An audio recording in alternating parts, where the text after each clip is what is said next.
भगवान जगन्नाथपुरी में दूसरे वीडियो में आपका स्वागत है। ये वो मेन है, मरीन ड्राइव रोड नाम से प्रचलित जगन्नाथपुरी में।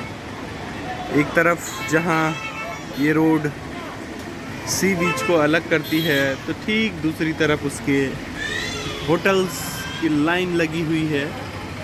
और यहाँ अगर चेकआउट और चेक इन का समय मैं आपको बताऊं तो चेकआउट टाइम सुबह 7 बजे का है। तमाम सैलानी सुबह 7 बजे अपने अपने गंतव्य स्थान से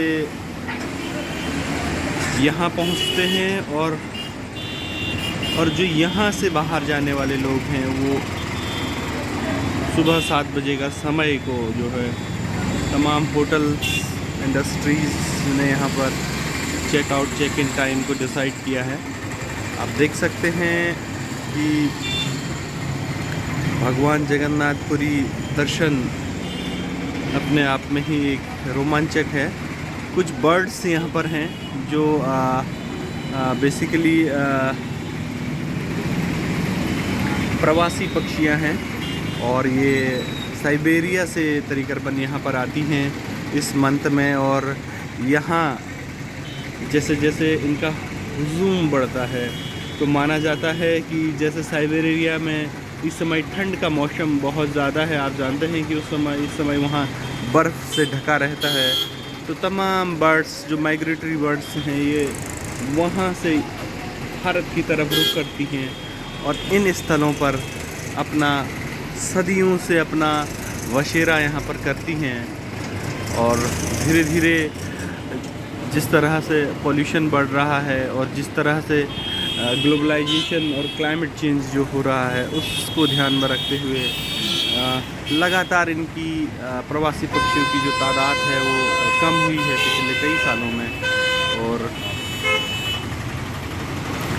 बात करें अगर भगवान जगन्नाथपुरी की तो भगवान जगन्नाथपुरी का यहाँ माना जाता है कि भगवान कृष्ण की मृत्यु के पश्चात जब भगवान श्री कृष्ण के को जब जलाया गया तो उनका हृदय जो है वो नहीं जला और उस हृदय को जो है समुद्र में प्रवाहित कर दिया गया था। और प्रवाहित करने के उपरांत वो एक लकड़ी के रूप में जो है यहाँ राजा के सपने में उन्हें पता लगता है। और फिर उसके बाद राजा उस लकड़ी से यहाँ मंदिर का निर्माण किया और मंदिर की मूर्ति जो है हर 12 साल बाद बदली जाती है, उसी लकड़ी से वो मूर्ति होती है। और हर 12 साल बाद जो राजा की फैमिली है उनमें से किसी सदस्य को ये सपने आते हैं और वो पेड़ जिससे की मूर्ति बनेगी वो उन्हें दिखता है और फिर उस गांव में वो जाते हैं और तमाम विधि विधान से उस पेड़ की पूजा करने के उपरांत उसे लाया जाता है और उससे मूर्ति तराशी जाती है। सबसे ख़ास बात यह है कि भगवान जगन्नाथपुरी में जब आप आते हैं तो यहाँ समुद्र की जो कलकल है और यहीं से अगर मैं आपको दिखाऊं, मेरे राइट हैंड साइड में जो एक स्ट्रीट लाइट है इसके ठीक सामने है स्वर्ग द्वार। यहीं से महाप्रभु चैतन्य, आपने चैतन्य महाप्रभु का ज़रूर नाम सुना होगा, तो महाप्रभु चैतन्य को यहीं भगवान के जो है उन्हें समुद्र में भगवान दिखाई दिए थे तो उन्होंने दौड़ लगाकर समुद्र में जो है अपने आप को लीन कर लिया था। और यहीं वो स्वर्ग द्वार है, स्वर्ग द्वार से फेमस है यहाँ पर जगन्नाथपुरी में, तमाम सैलानी उसे देखने के लिए आते हैं।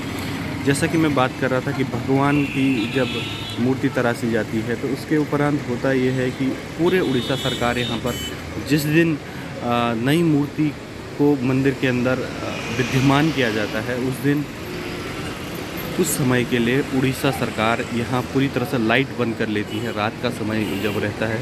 और जो मंदिर के पुजारी होते हैं वो जो है आँख पर पट्टी बांधकर जो एक लिक्विड माना जाता है कि एक लिक्विड रूप में मूर्ति के अंदर रहता है जो धड़कता है, उसको दूसरी मूर्ति में जो है ट्रांसफ़र करते हैं। और इस तरह से ये सदियों से परंपरा चल रही है। तो माना जाता है कि आज भी भगवान श्री कृष्ण का जो हृदय है वो यहाँ धड़कता है और उस रूप में विद्यमान है, और तमाम तरह से अपने भक्तों की जो मनोकामनाएं हैं वो पूरी होती हैं यहाँ पर। आप देख सकते हैं मेरे सामने वाले जो होटल है उसके जो लोग हैं, अब वो निकलने का समय हो रखा है, तो लाइन से गाड़ियाँ लग चुकी हैं। लोग अपना, कुछ लोग अनलोडिंग कर रहे हैं और कुछ लोग अपने आप को लोड कर रहे हैं जाने के लिए। यहाँ से गाड़ियाँ लोड हो रही हैं।